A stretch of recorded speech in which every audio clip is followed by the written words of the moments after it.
You know that feeling when you're watching something unfold and you are just cannot believe what you're seeing. That moment when your jaws drop and it stays dropped. That was me the entire Brazil Grand Prix. Pit lane to P3 in a car that was literally classified as the slowest car on the grid. Not just slow, the 10th car. Slower than the Alpine, slower than a team running on what looked like spare parts. And then Max Verstappen did something that should not have been possible. But that's not even the craziest part of this weekend, because while Max was orchestrating the most masterclass drive we have seen all this season, the Oscar Piastri was completely falling apart, and a young Brazilian driver's dream were being destroyed in the most heartbreaking way possible, right in front of the home crowd. This is Brazilian Grand Prix, and this is what really happened. Let's dive in. But before we get to the Max resurrection story, we need to understand the setup. Qualifying day was chaos. Red Bull walked into Saturday morning thinking they had a decent car. By Q1, they realized they were driving a lawn mover, and I'm not exaggerating here. Max was getting out of the car, shaking his head, confused, because the car was not just slow, it was unpredictable. It was bouncing, it was oscillating all over the curve like they had put a spring where shock absorber should be. Red Bull had an aggressive setup overnight, trying to fix problem they discovered in the sprint race, and instead of solving anything, they made it catastrophically worse. Max could not even make it to Q2. But here's what's important, and this is where the story gets interesting. Red Bull did not panic. Well, they did panic, but very productively. They sat down between the Saturday and Sunday, they analyzed everything, and they made a decision that nobody expected them to make. They broke the rule. They weren't going to accept P16 with a car they did not understand. Instead, they were going to change the entire engine, reset the suspension philosophy, and take a pit lane start. From P16 to pit lane, starting from back, deliberately. Because sometimes in Formula 1, you have to lose everything to have a chance to winning anything. And then Sunday happened. The lights went out. Max does not start from the grid like everyone else's. He waited in the pit lane, and where the pit lane opens, it is like watching a chess player who is already 3 moves ahead. What happened next wasn't luck. I want to be absolutely clear about this. It was not a safety car helping him out. It was not drivers retiring ahead of him. It was a pure calculated aggression.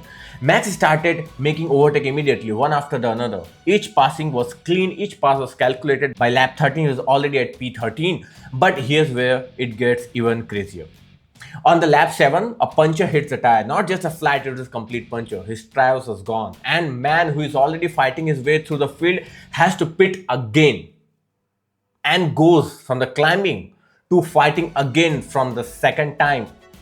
And then he put the fresher tires, and then the real masterclass began.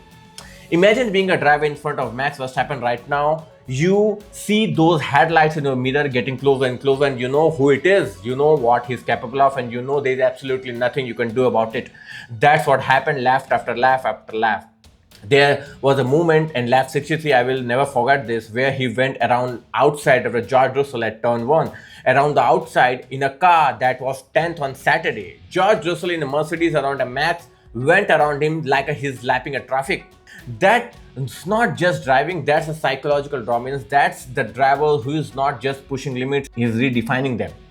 By the end of the race, Max finishes P3 and from the pit lane with a puncture that he did not ask for, and he could not prevent it. He almost tied the all-time pit lane recovery record set by Alan Prost back in 1982. One more lap, he could have probably get it, but Kimi Antonelli on a fresher tire barely kept him behind. And you know what is the craziest part? Max looked at the camera after the race and he says he's shocked by his own results. He says he did not expect to be podium. This is a man who has orchestrated one of the greatest comeback drives on his career, and he is shocked by his own performance. That's not confidence, that's mastery. But while Max was writing a redemption story, Oscar Piastri was writing a tragedy. Look, I know what you are thinking. Piastri in a McLaren is fighting for championship, and one bad race doesn't end the season, though he is 24 points behind. And you are technically right, but this was not just a bad race, this was a moment when championship pressure finally cracked him. On Saturday, in the sprint, Piastri crashes on turn 3, not because he made a massive mistake, but because the track is wet, because there is a water pooling at the curb, because he touched the insider line and his tire just gave up. And 8 point behind the championship point, just like that. And then he qualifies. He is still P4. The car is quick. He is still in the hunt. And on Saturday at lap 6, he is running P2. He is right there where it's needed. He executing his strategy. Everything was working.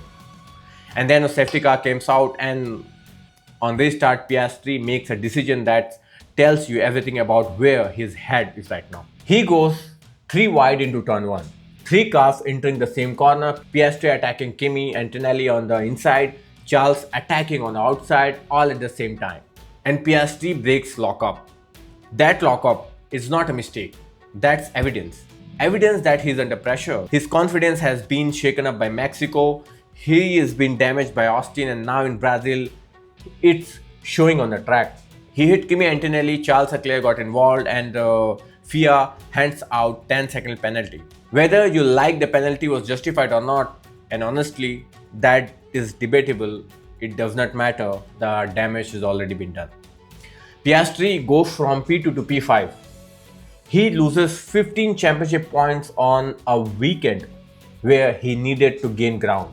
He's now 24 points behind Lando Norris with 3 races to go. The championship match is getting tight. The psychological damage has already been done, I guess, and it's even getting tighter. Because on the grid right now, you have Lando driving with a Max Verstappen mentality, and you have Oscar Piastri driving like a man who's lost the belief that he can beat Oscar. In an identical car, that's a championship deciding factor. And then there is Gabriel Bortoleto.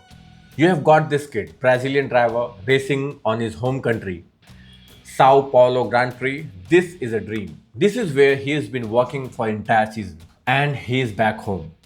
In the sprint on Saturday, it's a final lap. Bortoleto got a chance to score point, a chance to impress in the front of the crowd, his home crowd. Everything is lining up. And then he loses it under braking at turn 1. 91G. That's how hard his car hit the barriers. His Sauber goes airborne. The car is destroyed, completely destroyed. No repair needed. No magical engineering can fix it. It's gone.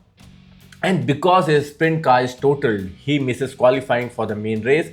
He started from P20.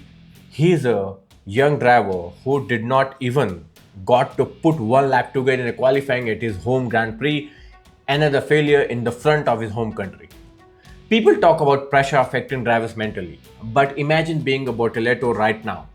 You are driving to prove yourself as a rookie. You are in a top tier race series, and you get 1 weekend to show everyone what you can do in front of millions of people watching your home country's Grand Prix.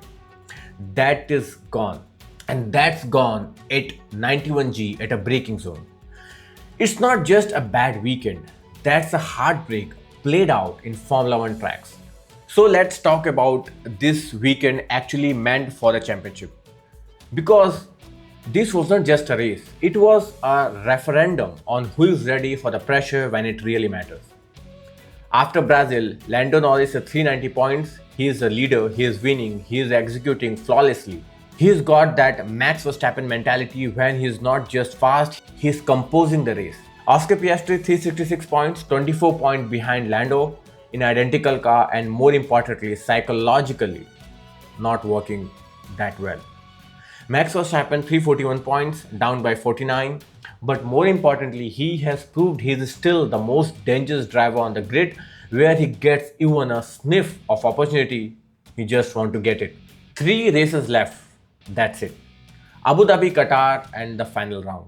And the entire championship is going to be decided by who can handle this psychological pressure. Because in this sport, it's not just who has the fastest car, it's about who has the fastest mind.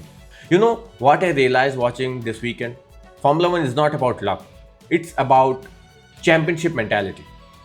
Max went from pit lane to podium, not because the safety car worked out, not because the drivers crashed in front of him. He did it because he knew exactly who he is and what he is capable of.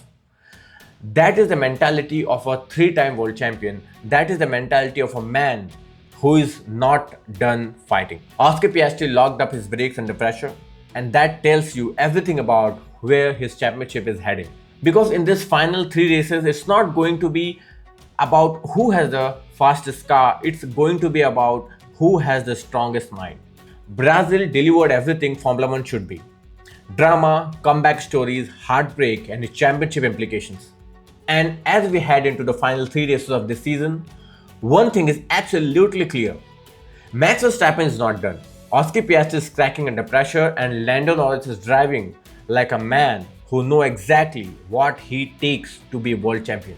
The championship is not over, but Brazil told us who is it in the championship. Thank you for watching. If you enjoyed this breakdown, please hit that like button. Subscribe for more Formula One analysis and let me know down in the comments. Did you think Oscar penalty was fair? Could Max actually challenge for this championship in these final three races? I did love to hear your thoughts. I will see you in the next one. Peace.